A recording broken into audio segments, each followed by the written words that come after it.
يوم تقلب وجوههم في النار يقولون يا ليتنا أطعنا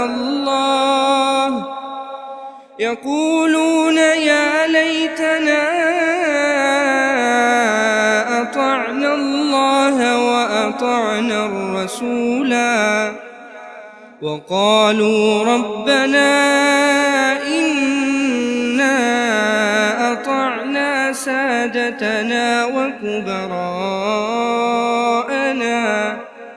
فأضلوا. السلام عليكم ورحمة الله وبركاته.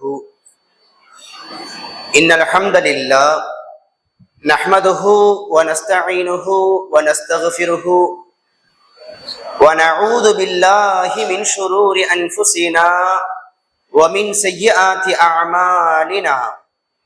من يهده الله فلا مضل له ومن يضلل فلا هادي له. وأشهد أن لا إله إلا الله وحده لا شريك له وأشهد أن محمدا عبده ورسوله. أما بعد، فأعوذ بالله من الشيطان الرجيم. بسم الله الرحمن الرحيم. يا أيها الذين آمنوا اتقوا الله حق تقاته ولا تموتن إلا وأنتم مسلمون. அளவற்ற அருளாளனும் நிகரற்ற அன்புடையவனுமாகிய அல்லாஹுவின் திருப்பெயர் போற்றி புகழ்ந்து ஆரம்பம் செய்கின்றேன். அந்த ஏக இறைவனின் சாந்தியும் வற்றா கருணையும் இறுதி தூதர் முஹம்மது ரசூலுல்லாஹ் ஸல்லல்லாஹு அலைஹி வஸல்லம் அன்னவர்களின் மீதும், அன்னவர்கள் குடும்பத்தார்கள், தோழர்கள், தாபிஈன்கள், தபஉ தாபிஈன்கள், சத்தியத்தையும் ஏகத்துவத்தையும் நமக்கு எடுத்து சொன்ன இமாம்கள், குறிப்பாக சத்தியத்தை அறிந்து அதன் அடிப்படையில் நமது வாழ்க்கையை அமைத்துக் கொள்ள வேண்டும் என்கிற உயர்ந்த எண்ணத்தோடு அல்லாஹுவின் இறையில்லத்தில் ஒன்று கூடியிருக்கும் நம்மவர்கள் அனைவர்களின் மீதும் வந்து சேரட்டுமாக. அன்பிற்கினிய அருமையான பெருமக்களே, அல்லாஹுவின் மாபெரும் கிருபை இந்த வருட ரமலானினுடைய 25 நோன்புகளை நாம் நிறைவு செய்துவிட்டு 26வது நோன்பை நோற்பதற்காக ஆர்வத்தோடு நாம் இருக்கிறோம். இதுவரையிலும் நாம் நோற்ற நோன்பினுடைய கூலியையும் இரவு நேரங்களில் நாம் செய்த இபாதத்துகளையும் பகல் நேரங்களில் நாம் செய்த இபாதத்துகளையும் அல்லாஹ் ஏற்றுக்கொண்டு நிறைவான கூலியை நம் எல்லோருக்கும் தந்தல் புரிவானாக. மீதம் இருக்கக்கூடிய நோன்புகளையும் உடல் ஆரோக்கியத்தோடு மன நிறைவோடு நோற்கக்கூடிய பாக்கியத்தை அல்லாஹ் நம் எல்லோருக்கும் தந்தல் புரிவானாக என்று பிரார்த்தித்தவனாக எனது உரையை நான் ஆரம்பம் செய்கின்றேன். அல்ஹம்துலில்லாஹ், இன்னைக்கு பிறை 26. இதிலிருந்து ஒரு 5 நாட்கள் குர்ஆன் கூறும் நல்லோர்கள் என்கிற தலைப்பின் கீழ் தொடர்ச்சியாக சில செய்திகளை நாம் பார்க்க இருக்கிறோம். இந்த நேரத்திற்கு தகுந்த ஒரு தலைப்பு என்ன? குர்ஆன் கூறும் நல்லோர்கள். அல்லாஹ் எதற்காக வேண்டி நோன்பை கடமையாக்கி இருக்கிறான்? நம்ம எல்லோருமே நல்லோர்களாக ஆகணும் அப்படின்றதுக்காக வேண்டிதான் இந்த நோன்பையே அல்லாஹ் கடமையாக்கி இருக்கிறான். இன்னும் 4 நோன்புகளோ அல்லது 5 நோன்புகளோ இருக்கிறது.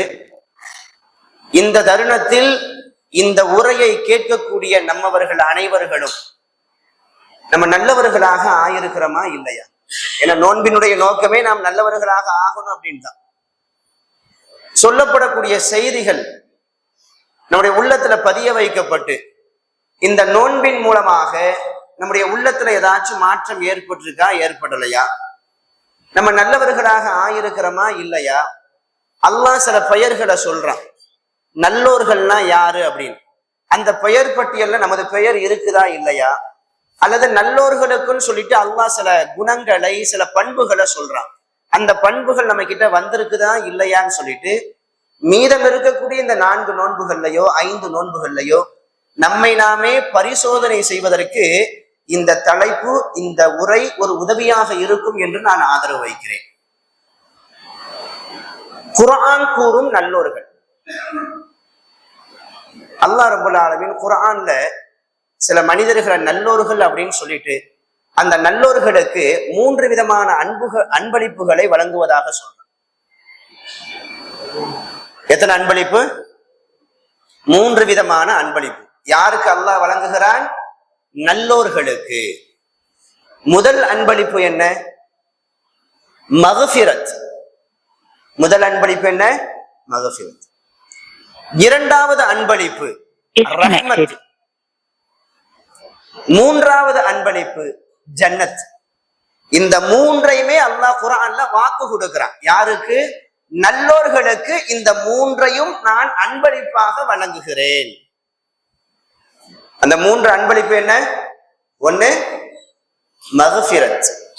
இந்த மக்ஃபிரத்திற்கு ஈடாக வேற ஏதாச்சும் இருக்க முடியுமா? அல்லாஹ்வுடைய மக்ஃபிரத்திற்கு ஈடாக இந்த உலகத்துல வேற ஏதாச்சும் ஒரு அன்பளிப்பு இருக்க முடியுமா? இந்த உலகத்தை விட்டும் ஒரு மனிதன் பிரிகிறான். இந்த உலகத்தை விட்டும் பிரியக்கூடிய தருணத்தில் இந்த உலகத்துல இருந்து எடுத்து செல்லக்கூடியவற்றிலேயே மிக மிக உன்னதமான ஒரு விஷயம் இருக்குதுன்னா அது என்னதுதான்? அல்லாஹ்வுடைய மக்ஃபிரத் தான். ஒரு மனிதன் இந்த உலகத்தை விட்டும் பிரியும் பொழுது அல்லாஹ்வுடைய மக்ஃபிரத்தை பெற்று ஒரு மனிதன் இந்த உலகத்தை விட்டும் பிரிகிறான் என்றால் அந்த மனிதனை விட பாக்கியசாலி இந்த பூமியில் வேற யாருமே கிடையாது. இப்படிப்பட்ட இந்த மக்ஃபிரத்தை அல்லாஹ் யாருக்கு கொடுக்கிறான்? நல்லோர்களுக்கு கொடுக்கிறான். இரண்டாவது அன்பளிப்பு என்ன? ரஹ்மத். ரஹ்மத்னா என்ன? உதாரணமா சொல்லணும் அப்படின்னா, நபிக்கு அல்லாஹ் இந்த ரஹ்மத் என்கிற இந்த வார்த்தையை பயன்படுத்துறான். வமா அர்சல்னாக இல்லா ரஹ்மத்தல் லில் ஆலமீன். ரஹ்மத்னா இந்த துனியாவிலையும் நமக்கு நல்லதாகவே இருக்கும், நாளை ஆகிரத்திலையும் நமக்கு நல்லதை பெற்றுத்தரும். இதுக்கு பெயர் என்ன? ரஹ்மத். இந்த ரஹ்மத் அல்லாஹ் யாருக்கு கொடுப்பன்னு சொல்றான்? நல்லோர்களுக்கு கொடுப்பன்னு சொல்றான். மூன்றாவது அன்பளிப்பு ஜன்னத். இந்த ஜன்னத்தை நம்ம விவரிக்க தேவையே இல்லை. ஒற்றை வரியில் அல்லாஹ் ரப்புல் ஆலமீன் இந்த ஜன்னத்தை பத்தி சொல்லிடுவான். மனிதர்கள்லையோ ஜின்கள்லையோ எந்த இனத்தவராக இருந்தாலும் அவர்களால் கற்பனை செய்ய முடியாத அளவிற்கு இன்பத்தையும் சந்தோஷத்தையும் சலாமத்தையும் நிரப்பி வைக்கப்பட்டிருக்கக்கூடிய ஒரு இடம்தான் ஜன்னத். அந்த ஜன்னத்துல குரோதம் இருக்காது, அந்த ஜன்னத்துல அசிங்கம் இருக்காது, அந்த ஜன்னத்துல போதும் என்ற அவ்வளவுதான் அப்படின்ற ஒரு சகிப்புத்தன்மை இருக்காது, அந்த ஜன்னத்துல என்ன இவ்வளவுதானா அப்படின்னு நம்ம நினைக்கக்கூடிய அளவுக்கு இருக்காது. முழுக்க முழுக்க முழுக்க முழுக்க அந்த ஜன்னத்துல என்ன இருக்கும்? சலாமத் இருக்கும், நிம்மதி இருக்கும். இப்படிப்பட்ட இந்த ஜன்னத்தை அல்லாஹ் யாருக்கு வழங்குறேன்னு சொல்றான்? நல்லோர்களுக்கு வழங்குவதாக சொல்கிறார். அல்லாஹ் நமக்கு அந்த பாக்கியத்தை தரணும். மக்ஃபிரத்து, ரஹ்மத்து, ஜன்னத்து, இந்த 3ஐயும் ஒரு சேர பெறக்கூடிய நல்லோர்களாக அல்லாஹ் நம் எல்லோரையும் ஆக்கி அருள் வேண்டும். நல்லோர்கள் என்பதற்கு அல்லாஹ் ரப்புல் ஆலமீன் குர்ஆன்ல சில வார்த்தைகளை பயன்படுத்துறான். இப்ப நம்ம அகராதியில யாரு நல்லவர்கள் அப்படின்னு சொல்லி கேட்டா ஒவ்வொருத்தவங்களுக்கும் ஒவ்வொரு வித்தியாசப்படும். நல்ல வெள்ளையா இருந்தா அவங்க நல்லவங்கன்னு சொல்லுவாங்க, சிலவங்க நல்ல வாட்ட சாட்டமா இருந்தா நல்லவங்கன்னு சொல்லுவாங்க, சிலவங்க துடுத்தா நல்லவங்கன்னு வாங்க, சில பேருக்கு தடுத்தா நல்லவங்கன்னு சொல்லுவாங்க. மனிதர்கள் யாரை நல்லவர்கள் என்று சொல்கிறார்களோ அவர்களுக்கு இந்த அன்பளிப்பு கிடையாது. அல்லாஹ் யார நல்லவங்கன்னு சொல்றானோ அவங்களுக்கு தான் இந்த அன்பளிப்பு. அல்லாஹ் குர்ஆன்ல சில பெயர்களை சொல்றான். சூரத்துல் அஹ்ஸாப் என்கிற ஒரு அத்தியாயம். என்ன அத்தியாயம்? சூரத்துல் அஹ்ஸாப் 35வது வசனம். அதுல அல்லாஹ் சில பெயர்களை சொல்றான் பாருங்களேன். இன்னல் முஸ்லிமீன வல் முஸ்லிமாத், இவர்கள்லாம் நல்லவர்களாம். சூரத்துல் அஹ்ஸாப்ல 35வது வசனத்துல அல்லாஹ் சில பெயர்களை குறிப்பிடுறான். இன்னல் முஸ்லிமீன வல் முஸ்லிமாத், நிச்சயமாக முஸ்லிமான ஆண்களும் முஸ்லிமான பெண்களும், வல் முஃமினீன வல் முஃமினாத், இறை நம்பிக்கையான ஆண்களும் இறை நம்பிக்கையான பெண்களும். இதுல ரொம்ப கவனிக்கணும். குர்ஆனுடைய நடை தெரிஞ்சவங்களுக்கு இது ஒரு வித்தியாசமா தெரியும். குர்ஆனை அரபி மொழியில் படித்து அதற்கு பொருள் உணரக்கூடியவங்களுக்கு இந்த சென்டென்ஸ் கொஞ்சம் வித்தியாசப்படும். எல்லா இடங்கள்லயுமே அல்லாஹ் பொதுவா எப்படி சொல்லுவான்னா, நன்மையை செய்யுங்க அப்படின்னு அதை ஆண்பாலாவே சொல்லுவான். நன்மையை செய்யுங்க, தீயதை விட்டு உங்களை தடுத்துக்கங்க, உங்களுக்கு அல்லாஹ் ரஹ்மத்தை தருவான், ஜன்னத்தை தருவான், மக்ஃபிரத்தை தருவான்னு சொல்லிட்டு பொதுவா ஆண்களை குறித்து தான் பேசும். ஆனா இந்த அத்தியாயத்துல, இந்த வசனத்துல அல்லாஹ் ஆண்களையும் அழைத்து சொல்றான், பெண்களையும் அழைத்து சொல்றான். எப்படி சொல்றான்? முஸ்லிமான ஆண்களும் முஸ்லிமான பெண்களும், இறை நம்பிக்கை கொண்ட ஆண்களும் இறை நம்பிக்கை கொண்ட பெண்களும், வல் கானிதீன வல் கானிதாத், கட்டுப்படக்கூடிய ஆண்களும் கட்டுப்படக்கூடிய பெண்களும், வஸ்ஸாதிகீன வஸ்ஸாதிகாத், உண்மை பேசக்கூடிய ஆண்களும் உண்மை பேசக்கூடிய பெண்களும், வஸ்ஸாபிரீன வஸ்ஸாபிராத், பொறுமையை மேற்கொள்ளக்கூடிய ஆண்களும் பொறுமையை மேற்கொள்ளக்கூடிய பெண்களும், வல் காஷிஈன வல் காஷிஆத், தன்னடக்கத்தோடு நடக்கக்கூடிய ஆண்களும் தன்னடக்கத்தோடு நடக்கக்கூடிய பெண்களும், வல் முத்தசத்திகீன வல் முத்தசத்திகாத், தான தர்மம் வழங்கக்கூடிய ஆண்களும் தான தர்மம் வழங்கக்கூடிய பெண்களும், வஸ்ஸாயிமீன வஸ்ஸாயிமாத், நோன்பு நோக்கக்கூடிய ஆண்களும் நோன்பு நோக்கக்கூடிய பெண்களும், வல் ஹாஃபிதீன ஃபுரூஜஹும் வல் ஹாஃபிதாத், தனது கற்பை பாதுகாக்கக்கூடிய ஆண்களும் தனது கற்பை பாதுகாக்கக்கூடிய பெண்களும், வஸ்ஸாகிரீன அல்லாஹ கஸீரன் வஸ்ஸாகிராத், அல்லாஹ்வை அதிகம் நினைவு கூறக்கூடிய ஆண்களும் அல்லாஹ்வை அதிகம் நினைவு கூறக்கூடிய பெண்களும். மொத்தம் எத்தனை பேர் வந்துச்சு? எத்தனை பேர் வந்துடும்? எத்தனை பேர் அல்லாஹ் குறிப்பிட்டிருக்கிறான்? 10 பேரை குறிப்பிட்டிருக்கிறான். முஸ்லிம், முஃமின், கானித், சாதிக், சாபிர், காஷி, முத்தசத்திக், சாயிம், ஹாஃபில், தாக்கிர். இந்த 10 பேரையும் சொல்லிட்டு அல்லாஹ் என்ன சொல்றான்னா, அஅத்தல்லாஹு லஹும் மக்ஃபிரத்தன் வ அஜ்ரன் அதீமா, இந்த 10 குணமுடையவர்களுக்கும் அல்லாஹ் தன்னுடைய மக்ஃபிரத்தை தயார்படுத்தி வைத்திருக்கிறான், மகத்தான கூலியையும் வைத்திருக்கிறான்.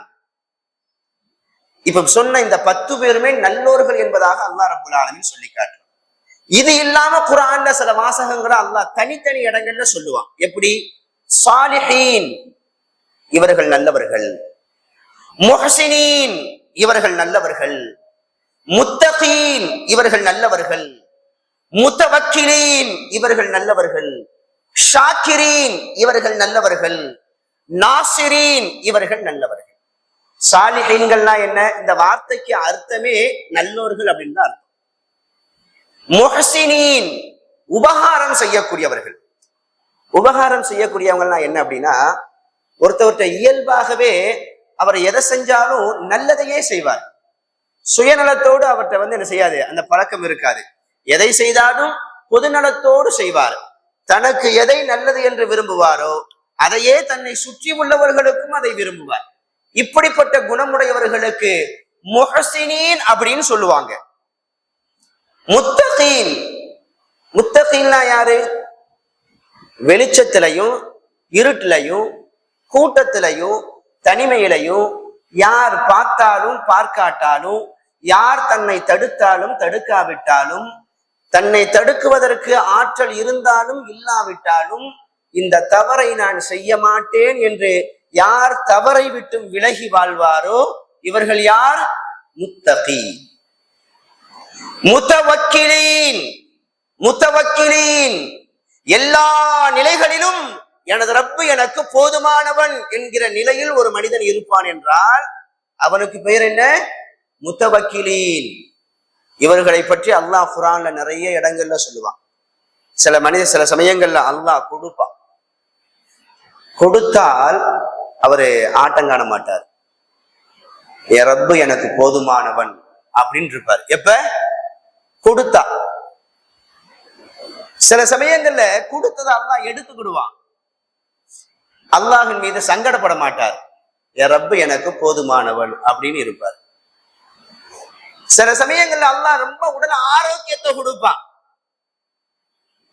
அல்லாஹ்வுக்கு ரொம்ப ஷுக்ர் செய்வாரு. திடீர்னு ஒரு தீராத ஒரு நோய் வந்துடும், ஆனா அவர்கிட்ட எந்த கெட்ட பழக்கமும் இருக்காது, எந்த கெட்ட பழக்கமும் இருக்காது.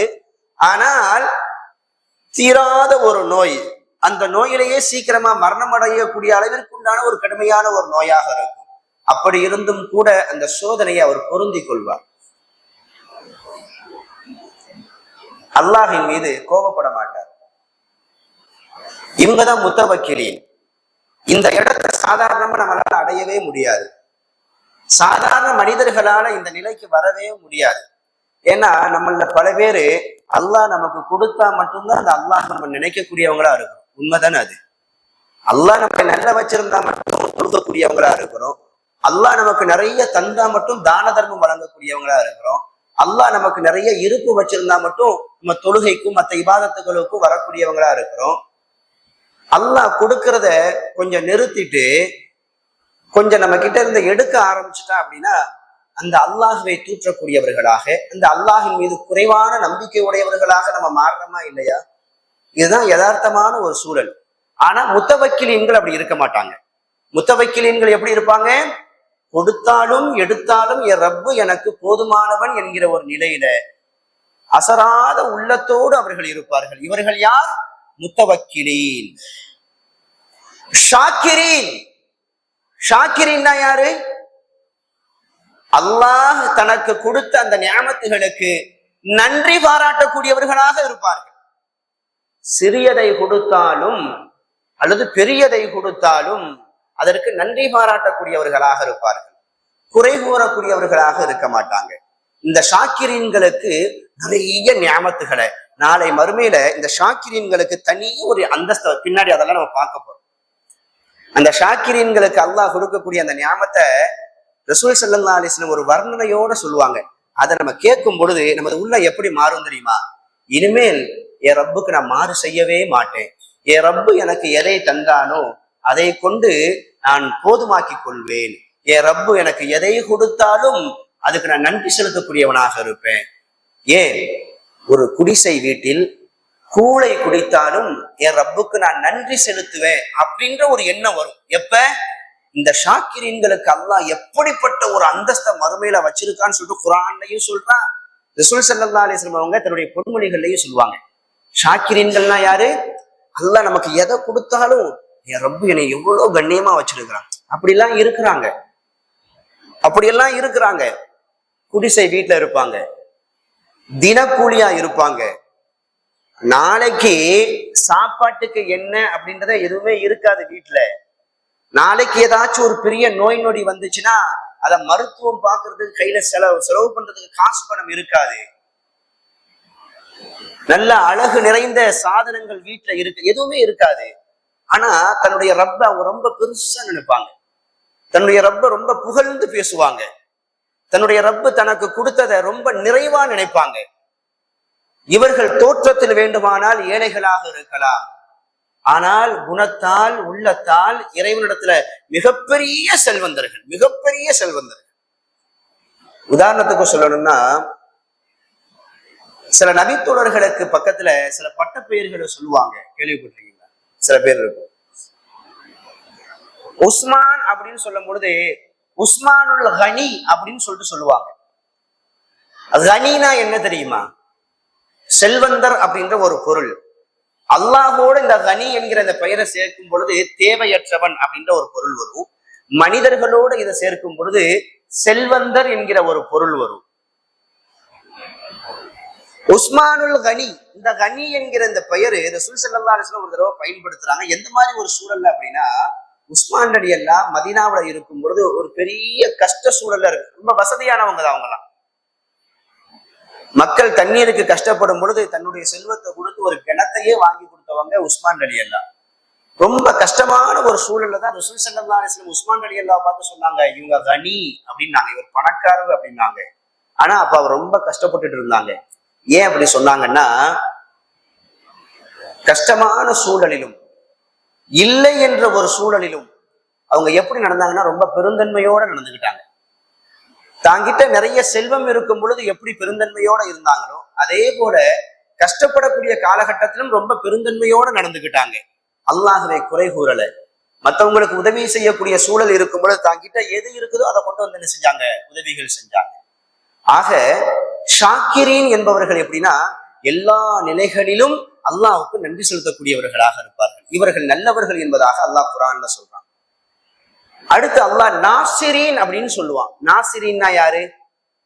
அன்சாரிகள் நம்ம சொல்றோம்ல, அன்சாரி என்பது இஸ்மு தஃலீல், ரொம்ப ரொம்ப ரொம்ப ரொம்ப உதவி செய்யக்கூடியவர்கள் அன்சாரிகள். அப்படி அன்சாரி அப்படின்னு சொல்லுவாங்க.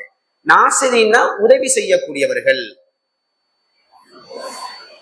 தன்னுடைய கஷ்டத்துக்கு முன்னாடி, தன்னுடைய கண்ணுக்கு முன்னாடி யாராச்சும் கஷ்டப்பட்டாங்கன்னா கொடுத்து உதவி செய்வாங்க. கொடுத்து உதவி செஞ்சுட்டு அதற்குண்டான கூலியை யார்கிட்ட எதிர்பார்ப்பாங்க தெரியுமா? யார்கிட்ட? ரப்பு கிட்ட எதிர்பார்ப்பாங்க. இவங்கதான் நாசிரீன். மனிதர்களுக்கு கொடுத்துட்டு மனிதர்கள் கிட்டயே இருந்து அதனுடைய பிரதிபலனை எதிர்பார்க்கக்கூடியவர்கள் எதுக்குள்ள வரமாட்டாங்க, இந்த நாசிரீன் என்கிற இந்த பெயருக்குள்ள வரமாட்டாங்க. அவங்க உகது மலையே பெயர்த்தெடுத்து தங்கத்தால் உகது மலை அளவு அவங்க தான தர்மத்தை கொடுத்து அதற்குண்டான கூலிய மனிதர்கள்ட்ட இருந்து எதிர்பார்த்தாங்கன்னா அவங்க எதுக்குள்ள வரமாட்டாங்க, நாசிரீன்குள்ள வரமாட்டாங்க. தாங்கிட்டே இருக்கக்கூடிய ஒற்றை பேரித்தம்பளத்தை ரப்புக்காக வேண்டி கொடுத்து ரப்பிட்ட அதுக்குரிய கூலியை எதிர்பார்க்கிறார் அப்படின்னா அவர் எதுக்குள்ள வருவாரு, இந்த நாசிரீன் என்கிற இந்த பட்டத்துக்குள்ள வந்துருவாரு. அப்ப ஏற்கனவே சூரத்துல அஹ்ஸாப்ல இருக்கக்கூடிய அந்த வசனத்துல 10 பேர் நம்ம பார்த்தோமா, அது இல்லாம சாலிஹீன், முஹ்ஸினீன், முத்தகீன், முத்தவக்கிலீன், ஷாக்கிரீன், நாசிரீன், மொத்தம் 16 பேரை பார்த்திருக்கோம். ஆனா இந்த 16 பேரையும் விரிவாக சொல்வதற்குண்டான கால சூழல் கிடையாது. அல்லாஹ் நம்மை எதுவரையிலும் பார்ப்பதற்கு கேட்பதற்கு நாடுகின்றானோ அதுவரையிலும் கேட்போம். அந்த பண்புகளை நமக்குரியதாக நாம் ஆக்கிக் கொள்வோம். நம்ம சாலிஹீன் அப்படின்னு நம்ம சொன்னோம் பார்த்தீங்களா, இந்த வார்த்தையை அல்லாஹ் பர்டிகுலரா இப்ராஹிம் நபிக்கு பயன்படுத்துவான். யாருக்கு? இப்ராஹிம் நபிக்கு பயன்படுத்துவான். சூரத்துல் நஹல் என்கிற ஒரு அத்தியாயத்துல இப்ராஹிம் நபியை பத்தி அல்லாஹ் எப்படி சொல்றான் பாருங்களேன். இன்ன இப்ராஹிம கான உம்மதன், நிச்சயமாக இந்த இப்ராஹிம் நபி உம்மத்தாக ஒரு சமுதாயமாக இருந்தார். அப்படின்னா என்னன்னு புரியுதுங்களா? ஒரு முஸ்லிம் என்பவர் அல்லாஹ்விற்கு கட்டுப்பட்டு நடக்கக்கூடிய ஒரு மனிதர், நான் மட்டும் நல்லா இருந்தா போதும் சொல்லிட்டு தனியாக வாழ்வது கூடாது. ஒரு முஸ்லிம் என்பவர் எப்படி வாழணும்? சேர்ந்து வாழணும், குடும்பங்களை அரவணைத்து வாழணும், ஒரு சமுதாயமாக வாழணும், சமுதாயத்தோடு சேர்ந்து வாழ வேண்டும், சமுதாயத்திற்கு தொண்டாட்ட வேண்டும். நம்முடைய மனைவிக்கு நம்ம ஒரு உதவி செய்யறோம், அது ஒரு பெரிய ஆச்சரியம் இல்லை. நம்முடைய பெற்றவங்களுக்கு நம்ம உதவி செய்யறோம், ஆச்சரியம் இல்லை. நாம் பெற்ற பிள்ளைகளுக்கு உதவி செய்யறோம், அதுல ஆச்சரியம் இல்லை. நம்ம சமுதாயத்திற்காக வேண்டி என்னைக்கு நம்ம பாடுபடுறோமோ, சமுதாயத்துக்காக வேண்டி நம்ம என்னைக்கு அவங்களுக்கு நல்லது செய்யணும்னு சொல்லிட்டு நம்ம வரோமோ, அப்பந்தான் நம்ம உண்மையான முஸ்லிம்களாக மாறும். இன்னைக்கு நிறைய மக்கள் எப்படி ஆயிட்டாங்கன்னா, தான் நல்லா இருந்தா போதும், நம்முடைய குடும்பம் நல்லா இருந்தா போதும், மற்றவங்க மேல அவங்க கெட்ட எண்ணம்லாம் இல்லை, போதும் நம்ம நல்லா இருந்தா போதும் அப்படின்ற மாதிரி அவங்களுடைய வாழ்க்கையை அமைச்சுக்கிடுவாங்க. இது அல்லாஹ் விரும்புவானா? விரும்ப மாட்டான். ஒரு முஸ்லிம் என்பவர் தன் குடும்பமும் தன் சமுதாயமும் நல்லா இருக்க வேண்டும் என்று நாடுகிறான் பாருங்க. அந்த மாதிரி முஸ்லிமை தான் அல்லாஹ்வும் விரும்புறான். இப்ராஹிம் நபியை பத்தி அல்லாஹ் சொல்லும் பொழுது எப்படி சொல்றான்? இன்ன இப்ராஹிம கான உம்மத்தன், இப்ராஹிம் ஒரு உம்மத்தாக இருந்தார். கானிதல் லில்லாஹி, அல்லாஹ்விற்கு கட்டுப்பட்டவராக இருந்தார். ஹனீஃபன், இன்னும் நேர்வழியில் நிற்கக்கூடிய நல்லவராக இருந்தார்.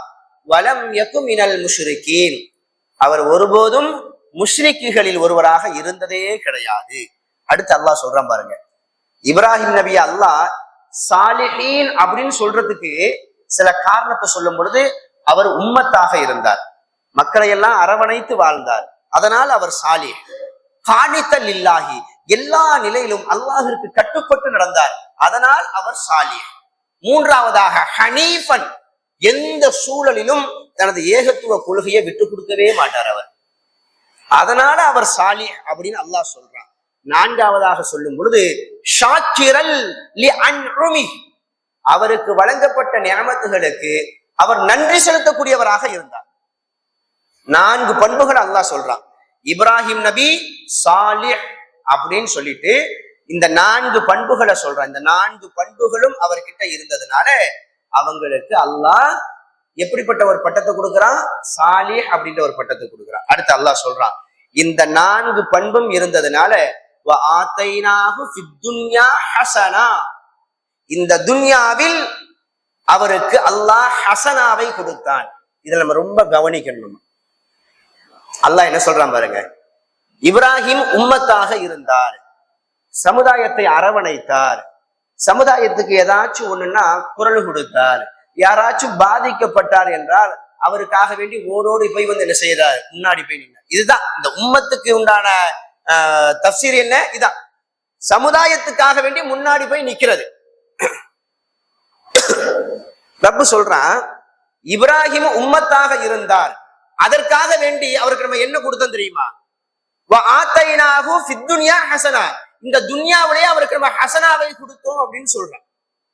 ஆனா இன்னைக்கு நம்மள பல பேருடைய சிந்தனை என்னன்னா, சமுதாயத்துக்காக வேண்டி நம்ம குரல் கொடுத்தோம் அப்படின்னா கடைசியில் நம்ம ஓட்டாண்டியா தான் நம்ம நிற்போம், நமக்கு ஒன்னும் இருக்காது, கடைசியில் நமக்கு இழப்பு தான் ஏற்படும் அப்படின்னு நினைக்கிறாங்க. அப்படின்றதுனால தானே நம்மள நிறைய பேரு வேலை உண்டு, நம்ம உண்டு, நம்ம வீடு உண்டு அப்படின்னு நம்ம இருக்கிறோம். எல்லாருமே ஜமாத்து பொறுப்பு எடுத்து நம்ம செஞ்சிடறோமா? எல்லாருமே தாவா பணியை எடுத்து செஞ்சிடறோமா? எல்லோருமே இஸ்லாமிய சமுதாயத்துல பாதிக்கப்பட்ட மக்களுக்காக வேண்டி நம்ம குரல் கொடுக்கிறோமா? இல்லதானே. 100க்கு 98%, ஏன் 99%, 99க்கும் மேல முஸ்லிம்கள்ல பெரும்பாலும் எல்லாரும் எப்படி இருக்கிறோம்னா சுயநலத்தோட தான் இருக்கிறோம். என்ன சுயநலம்? அல்லாஹ் பார்த்துக்கிடுவான், பாதிக்கப்பட்ட மக்களுக்கு அல்லாஹ் கொடுத்துக்கிடுவான், உதவி செய்வான், நம்ம வேலையை பார்ப்போம் அப்படின்னு சொல்லிட்டு நம்ம உண்டு, நம்ம வேலை உண்டு, நம்ம சம்பாதிக்கிறோமா, நம்ம வீட்டுக்கு கொடுத்தோமா, நம்ம பிள்ளைங்களை பார்த்தோமா, நம்ம சந்தோஷமா, இப்படி நம்ம நினைக்கிறோம். ஆனா ரப்பு எப்படி சொல்றான்னு பாருங்க, இதை மனசுல பதிய வச்சுக்கோங்க. இனிமேல் இந்த சமுதாயத்திற்கு சொல்லால், செயலால், பொருளால், உடலால், உயிரால் ஏதாச்சும் உதவி செய்யக்கூடிய ஒரு சூழல் வந்துச்சு அப்படின்னா முன்னாடி போய் நம்ம நிக்கணும். அப்படி நிற்கும் பொழுது நமக்கு என்ன கிடைக்கும் அப்படின்னு நம்ம நினைக்க வேண்டாம். பாதிக்கப்பட்ட மக்களுக்காக நம்ம குரல் கொடுக்க நம்ம போனோம் அப்படின்னா நமக்கு என்ன கிடைக்கும் அப்படின்னு நம்ம எதிர்பார்க்கவே தேவையில்லை. ரப்பு சொல்றான், இப்ராஹிம் உம்மத்தாக இருந்தார், தன்னுடைய சமுதாயத்திற்காக வேண்டி போய் நின்னார், தன்னுடைய சமுதாயத்திற்காக வேண்டி குரல் கொடுத்தார். அவருக்கு நம்ம என்ன கொடுத்தோம்? அல்லாஹ் குர்ஆன்ல சொல்றான், இந்த துன்யாவிலேயே அவருக்கு ஹசனாவை கொடுத்தோம், ஆகிரத்தை சொல்லல. ஆகிரத்துல என்ன கொடுக்கணும்னு சொல்லிட்டு பின்னாடி சொல்றான் பாருங்க. அப்போ சமுதாயத்துக்காக வேண்டி யார் குரல் கொடுக்கிறாங்களோ, சமுதாயத்திற்காக வேண்டி யார் பாடுபடுகிறார்களோ அவர்களுக்கு அல்லாஹ் இந்த துன்யால எதை கொடுப்பான்? எதை கொடுப்பான்? ஹசனாவை கொடுப்பான்.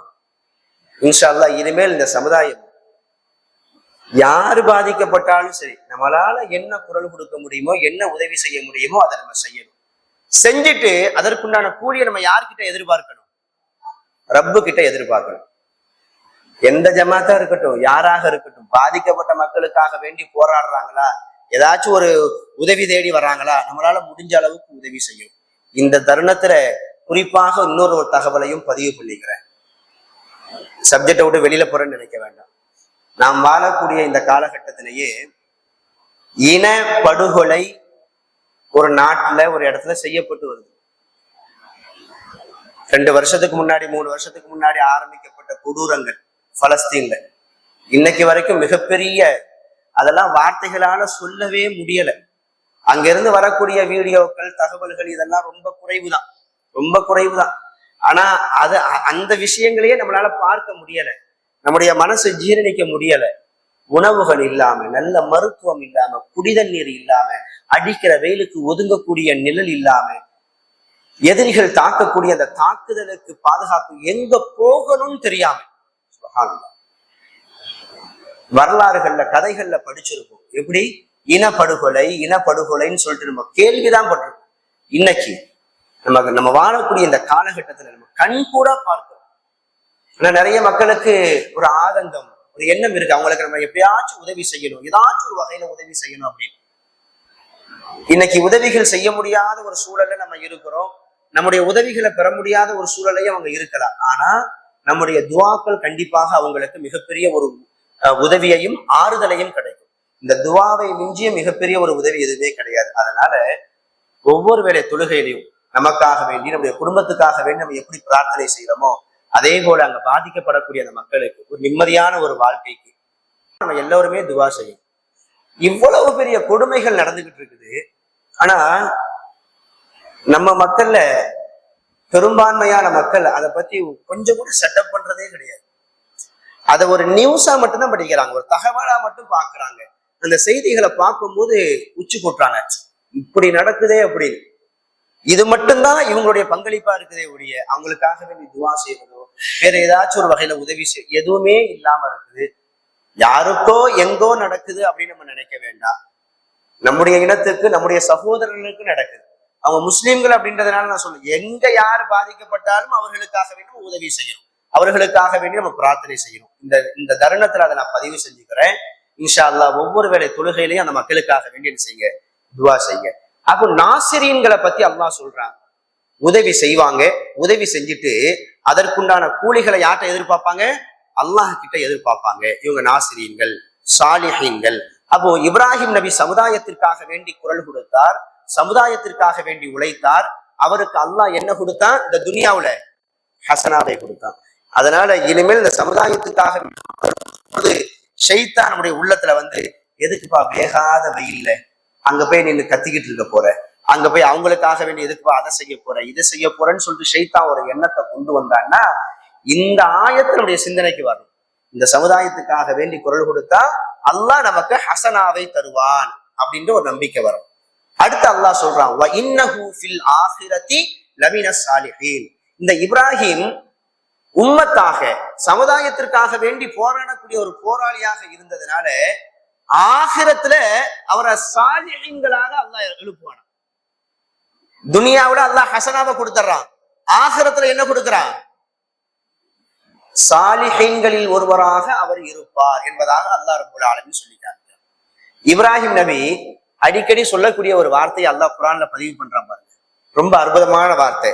சூரத்து ஷுஆரா என்கிற அத்தியாயத்துடைய 78வது வசனத்துல இருந்து அல்லாஹ் சொல்லி காமிப்பான், அல்லதி ஹலகனி ஃபஹுவ யஹ்தீன்.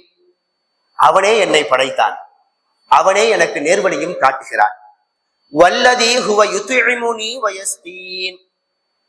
அவனே எனக்கு உணவும் தருகிறான், குடிபானத்தையும் குடிக்க வைக்கிறான். வைதா மரிதுது ஃபஹுவ யஷ்ஃபீன். நான் நோய்வாய்ப்பட்டால் அவனே எனக்கு ஷிஃபாவையும் தருகிறான். வல்லதி யுமீதுனி சும்ம யுஹீன். என்னை அவனே மரணிக்க செய்கிறான், பிறகு அவனே என்னை உயிர்ப்பிக்கவும் செய்கிறான். வல்லதி அத்மஉ அன் யக்ஃபிர லி ஹதீஅதி யௌமத்தீன். நியாய தீர்ப்பு நாளில் என்னுடைய தவறுகளை அவன் மன்னிப்பான் என்று நான் ஆதரவு வைக்கிறேன். இறுதியாக சொல்றார் பாருங்க, ரப்பி ஹப்லி ஹுக்மன் வ அல்ஹிக்னி பிஸ்ஸாலிஹீன். ரட்சகனே எனக்கு ஹுக்மை, அதிகாரத்தை தாயா அல்லாஹ், அதே சமயத்துல வ அல்ஹிக்னி பிஸ்ஸாலிஹீன், என்னை சாலிஹீன்களோடு சேர்த்துறியா. இப்ராஹிம் நபி அதிகம் அதிகம் சொன்ன வார்த்தையை அல்லாஹ் பதிவு பண்றான். இப்ராஹிம் நபி என்ன கேட்பாங்களா, வல்ஹிக்னி பிஸ்ஸாலிஹீன், ரட்சகனே என்னை சாலிஹீன்களில் ஒருவராக ஆக்கி வையா அல்லாஹ், சாலிஹீன்களோடு சேர்த்து வையா அல்லாஹ் அப்படின்னு சொல்லிட்டு கேட்பாங்க. அல்லாஹ் ரப்புல் ஆலமீன் நம்மையும் அந்த சாலிஹீன்களில் ஒருவராக அல்லாஹ் ரப்புல் ஆலமீன் ஆக்கி வைக்க. அடுத்து அல்லாஹ் ரப்புல் ஆலமீன் முஹ்சினீன் அப்படின்னு சொல்லுவான். முஹ்சினீன்னா என்னன்னு சொன்னேன், ஞாபகம் இருக்குதுங்களா? முஹ்சினீன்னா என்ன? எப்பவுமே பிறருக்கு உபகாரம் செய்யக்கூடியவங்களா இருப்பாங்க, சுயநலத்தோடு இருக்க மாட்டாங்க, மற்றவங்களுக்கு உதவி செஞ்சு வாழ்வாங்க, நல்லதை செய்யக்கூடியவர்களாக இருப்பாங்க. அவங்களுடைய வாழ்க்கையில பெரும் பகுதி எதுவா இருக்கும், நன்மையாகவே இருக்கும். அப்படிப்பட்டவங்களை அல்லாஹ் குர்ஆன்ல சூரா தாரியாத்துல சொல்லி காமிப்பான், இன்னல் முத்தகீன ஃபீ ஜன்னாத்தின் வ உயூன் ஆகிதீன மா ஆதாஹும் ரப்புஹும் இன்னஹும் கானூ கப்ல தாலிக முஹ்சினீன். முஹ்சினீன்களை பத்தி அல்லாஹ் சொல்லும் பொழுது நாளை மறுமையில ரப்புல் ஆலமீன் அவர்களுக்கு கொடுத்த அந்த நியாமத்துகளை எல்லாம் பெற்றுக்கொண்டு சொர்க்கத்திலும் நீர் ஊற்றுகளிலும் ரொம்ப சந்தோஷமாக இருப்பாங்களா. யாரு? முஹ்சினீன்கள். நாளை மறுமையில ரப்பு கொடுக்கக்கூடிய எல்லா நியமத்துகளையும் வாங்கி கொண்டு எங்க இருப்பாங்க? சொர்க்கத்திலும் நீர் ஊற்றுகளிலும் சந்தோஷமாக இருப்பார்கள். இப்படி அவங்க சந்தோஷமாக இருப்பதற்குண்டான காரணம் என்ன தெரியுமா? இன்னஹும் கானூ கப்ல ذلك முஹ்சினீன். அதற்கு முன் அவர்கள் நல்லது செய்தார்கள், அதனால் அவர்கள் அப்படி இருக்கிறார்கள்.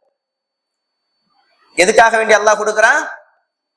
அந்த மரணத்துக்கு முன்னாடி, அந்த கியாமத்துக்கு முன்னாடி அவங்களுடைய வாழ்க்கை எல்லாமே எப்படியா இருந்துச்சா?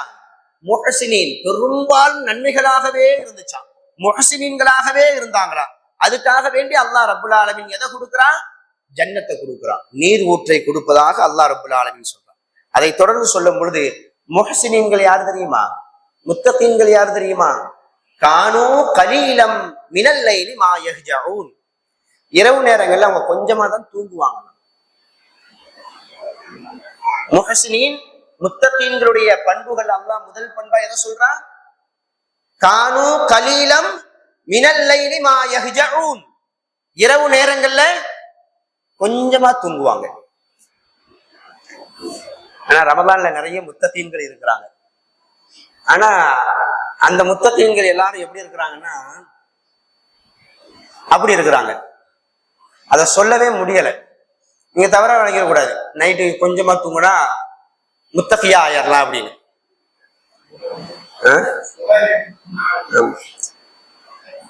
மொபைலை எடுத்துட்டு நோண்டிட்டு இருந்தா கூட சரி, அது அவனோடு போயிருதுன்னு சொல்லிட்டு விட்டுறலாம். இந்த ரமலானுடைய காலகட்டங்கள்ல சுப்ஹானல்லாஹ், தனக்கும் அது தொந்தரவா இருக்குது, மற்றவங்களுக்கும் அது ரொம்ப நோவினையா இருக்கு. இன்னைக்குதான் ஒரு பதிவு ஒரு நண்பர் போட்டிருந்தாரு. சஹரை முடிச்சுட்டு பக்கத்து ஊர்ல போயிட்டு டீ குடிக்கிறதுக்காக வேண்டி பசங்க பைக்ல போய் அவங்கள்ட்ட அந்த பைக்கை வாங்கி வச்சிருங்க, அப்படி இல்லை அப்படின்னா பைக்கும் கிடைக்காது, பிள்ளைகளுடைய உயிரும் கிடைக்காதுன்னு சொல்லிட்டு ரொம்ப வருத்தத்தோட பதிவு பண்ணியிருந்தார். மற்ற காலங்கள்ல விழிச்சிருக்கிறத கூட இந்த ரமலானுடைய காலகட்டங்கள்ல நிறைய மக்கள், குறிப்பாக வாலிபர்கள் ரொம்ப முழிச்சிருக்கிறாங்க, கண் விழிச்சு இருக்கிறாங்க. ஆனா கண் விழிச்சு இருந்த என்ன பிரயோஜனம்? அவங்களுக்கும் நன்மை இல்லை, மற்றவங்களுக்கும் நன்மை இல்லாம போயிருந்து பாருங்க. ரசூலுல்லாஹ் சொல்லுவாங்க பாருங்க, ருப்ப சாயிமின் லைஸலஹு மின் சியாமிஹி இல்லல் ஜூ. எத்தனையோ நோன்பாளிகள் நோன்பு வைக்கிறாங்க, ஆனால் அவங்களுக்கு அந்த நோன்பினுடைய நன்மையே கிடைக்காது, சும்மா பட்டினி கிடந்தாங்க, அவ்வளவுதான். யார் அவங்க? ரமலானுடைய பகல் நேரங்களையும் ரமலானுடைய இரவு நேரங்களையும் சும்மா வீணாக விளையாட்டாக கழிக்கக்கூடியவங்க. ரொம்ப ரொம்ப வேதனையானது. அவங்கள பார்த்து என்ன வார்த்தையை கொண்டு சொல்றதுனே தெரியல. ரமலானுடைய இறுதி 10 என்பது சாதாரணமானதா? சாதாரணமானதா? இரவு முழுவதும் விழிச்சிட்டு இருக்கிறாங்க, ஆனா அதுல இபாதத் இல்லை. ரொம்ப கேளிக்கை கூத்துகள், மற்றவங்களுக்கு நோவினை தர மாதிரி உண்டான செயல்பாடுகள். அல்லாஹ் பாதுகாக்க வேண்டும், ரொம்ப கவனத்தோடு நடக்க வேண்டும். இந்த ரமலான் நமக்கு மக்ஃபிரத்தை பெற்றுத்தரவில்லை என்றால் நம்மை விட துர்பாக்கியசாலி வேற யாரும் கிடையாது. நம்ம நினைச்சுக்கிட்டு இருக்கிறோம் இந்த வருஷம் இல்லாட்டா அடுத்த வருஷம் நம்ம பார்த்துக்கலாம் அப்படின்னு. பார்க்கவே முடியாது. இன்னைக்கு இல்லாட்டா நாளைக்கு பார்த்துக்கலாம், பார்க்கவே முடியாது. என்ன தைரியத்துல நம்ம அப்படி இருக்கிறோம்? அடுத்த ரமலான்ல பார்த்துக்கலாம், அடுத்த நோன்புல பார்த்துக்கலாம். அடுத்த நொடி நமக்கு நிரந்தரம் கிடையாது, உத்தரவாதம் கிடையாது. மறுமைக்காக வேண்டி வாழக்கூடியவர்கள் அதற்குண்டான தயாரிப்புகளை எல்லாம் சரியான ஒரு முறையில் நாம் பயன்படுத்தி கொள்ள வேண்டும். அப்போ இப்ராஹிம் நபியை பத்தி அல்லாஹ் சொல்லும் பொழுது அவர் முஹ்சினீனாக இருந்தார், அவர் சாலிஹீனாக இருந்தார். முஹ்சினீன்களுடைய பட்டியலை பார்க்கும் பொழுது முஹ்சினீன்கள் எப்படி இருப்பார்கள்? அல்லாஹ்வுக்கு நன்றி செலுத்தக்கூடியவர்களாக இருப்பார்கள். அவர்களுக்கு அல்லாஹ் எதை கொடுத்தானோ அதை கொண்டு அவர்கள் பொருந்திக் கொள்ளக்கூடியவர்களாக இருப்பார்கள். குறிப்பாக முஹ்சினீன்களுடைய பண்புகள்ல முதல் பண்பாக அல்லாஹ் என்ன சொல்றான்? இரவு நேரங்கள்ல ரொம்ப கொஞ்சமா தான் தூங்குவாங்க. ரெண்டாவது அல்லாஹ் என்ன சொல்றான் பாருங்களேன், ஒபில் அஸ்ஹாரி ஹும் யஸ்தக்ஃபிரூன். இது யாருடைய பண்பு? முஹ்சினீன்களுடைய இரண்டாவது பண்பு சொல்றான். ஒபில் அஸ்ஹாரி ஹும் யஸ்தக்ஃபிரூன். சஹருடைய நேரத்துல அவங்க பாவ மன்னிப்பு கேட்பாங்களாம். சஹர்னா இறைவனுடைய கடைசி பகுதி. இப்ப நம்ம சஹர் வைக்கிறோம் பாருங்க, அதுதான். வபில் அஸ்ஹாரி ஹும் யஸ்தக்ஃபிரூன். சஹர் நேரங்கள்ல அவங்க பாவ மன்னிப்பு தேடக்கூடியவர்களாக இருப்பார்கள். நம்ம சஹருடைய நேரத்தில் நம்ம என்ன பண்ணிக்கிட்டு இருக்கிறோம்? அதிகமா இஸ்திக்ஃபார்ல நம்ம வந்து என்ன செய்யணும்? கவனம் செலுத்தணும். எவ்வளவோ இபாதத்துகள் இருக்குது, ஆனா சில பேர் சில இபாதத்துகளை மட்டுமே செய்யறாங்க. அது என்ன இபாதத்து? சஹர் நேரத்திலையும் பயான் கேட்டுக்கிட்டே இருக்கிறாங்க. பயான் கேட்கறது தப்புலாம் கிடையாது, பயான் கேட்கலாம். ஆனா ஒவ்வொன்றுக்கும் ஒவ்வொரு நேரங்கள் இருக்கு பாருங்க. முஹ்ஸினீன் முத்தகீன்களுடைய பண்பாக அல்லாஹ் என்ன சொல்றான்? வபில் அஸ்ஹாரி ஹும் யஸ்தக்ஃபிரூன். அந்த சஹருடைய நேரத்துல அவங்க பாவ மன்னிப்பு தேடக்கூடியவங்களாக இருப்பாங்க. இன்ஷா அல்லாஹ் எஞ்சி இருக்கக்கூடிய நாட்கள்ல சஹருடைய நேரத்தை நம்ம அதிகமா எதுக்கு பயன்படுத்தணும்? சாப்பாட்டுக்கு பயன்படுத்தணும். அதோட சரி எதுக்கும் பயன்படுத்திக்கணும்? இஸ்திக்ஃபாருக்கு அதிகமா பயன்படுத்திக்கணும். இஸ்திக்ஃபாருக்கு இந்த ரமலானுடைய காலகட்டத்துல ரொம்ப ஒரு அற்புதமான ஒரு துவா இருக்குது. அது என்ன துவா? அல்லாஹும்ம இன்னக அஃபுவுன் துஹிப்புல் அஃப்வ ஃபஅஃபு அன்னி. இந்த செய்தி பலவீனமானது அப்படின்னு சொல்லிட்டு சில கருத்துகள் பரவிட்டே இருக்குது. அது பலவீனமானதல்ல, தரமான செய்தி தான். இதை நம்ம அதிகம் அதிகம் கேட்கக்கூடியவர்களாக மாறணும். மூன்றாவது பண்பாக அல்லாஹ் சொல்றான், வஃபி அம்வாலிஹிம் ஹக்குல் லிஸ்ஸாயிலி வல் மஹ்ரூம். முஹ்ஸினீன் முத்தகீன்கள் யார் தெரியுமா? யாரேனும் தன்னிடத்தில் யாசகம் கேட்டு வந்தால் அல்லது சிரமப்படக்கூடியவர்களை இவர்கள் கண்டார்கள் என்றால் அவர்களுக்குரிய ஹக்கை அவர்கள் கொடுப்பார்கள். முஹ்ஸினீன்களுடைய பண்பாக அல்லாஹ் எத்தனை பண்பு சொன்னா? 3. ஒண்ணு என்ன? ஒரு பண்பு என்ன? முதல் பண்பு நைட்டு கொஞ்சமா தூங்குறது. கொஞ்சமா தூங்குறதுன்னா அவருடைய நோக்கம் இபாதத்துக்கு அதிகமா கவனம் செலுத்துறது. 2வது பண்பு என்ன? சஹருடைய நேரத்துல பாவ மன்னிப்பு கேட்பது. 3வது என்ன? யாரையும் நம்ம கிட்ட கேட்டாங்கன்னா அல்லது கஷ்டப்படக்கூடிய மக்களை பார்த்தோம் அப்படின்னா கொடுக்கணும். பயப்பட வேண்டாம். கொடுத்தா நமக்கு இல்லாம போயிருமோ அப்படின்லாம் நம்ம நினைக்க வேண்டாம். கொடுத்தா எங்க நம்ம கிட்ட குறைஞ்சிருமோ அப்படின்லாம் நம்ம நினைக்க வேண்டாம். கொடுத்தா கொடுக்கப்படுவோம். மக்களுக்கு மத்தியில இரக்கம் காட்டினால் இறைவனால் இரக்கம் காட்டப்படுவோம். இதை நம்ம மனசுல பதிய வச்சுக்கணும். அப்ப இன்னைக்கு ஆக மொத்தத்துல சாலிஹீன்களுடைய பண்பாக சில பண்புகளை பார்த்தோம், முஹ்ஸினீன்களுடைய பண்புகளாக சில பண்புகளை பார்த்தோம்.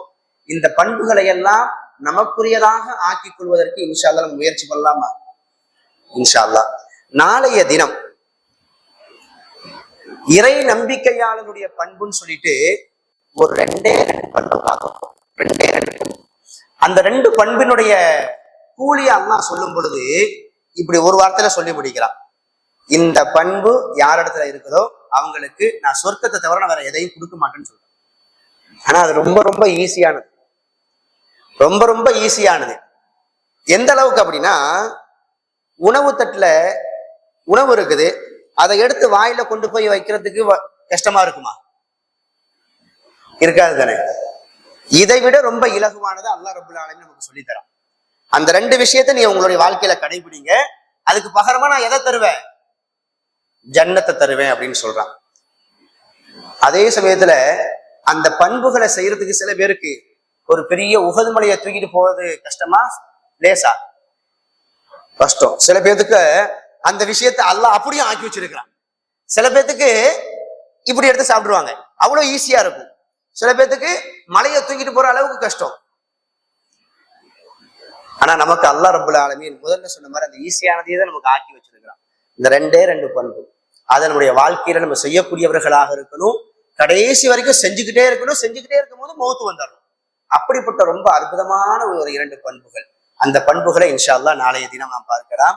இதுவரையிலும் நாம் அறிந்த செய்தியின் அடிப்படையில் நமது சொல்லையும் செயலையும் அமைத்துக் கொள்ள வல்ல இறைவன் அருள் புரிவானாக. சுப்ஹானக அல்லாஹும்ம பிஹம்திக அஷ்ஹது அல்லா இலாஹ இல்லா அன்த அஸ்தக்ஃபிருக வ அத்தூபு இலைக். அஸ்ஸலாமு அலைக்கும் வரஹ்மத்துல்லாஹி வபரகாத்துஹு.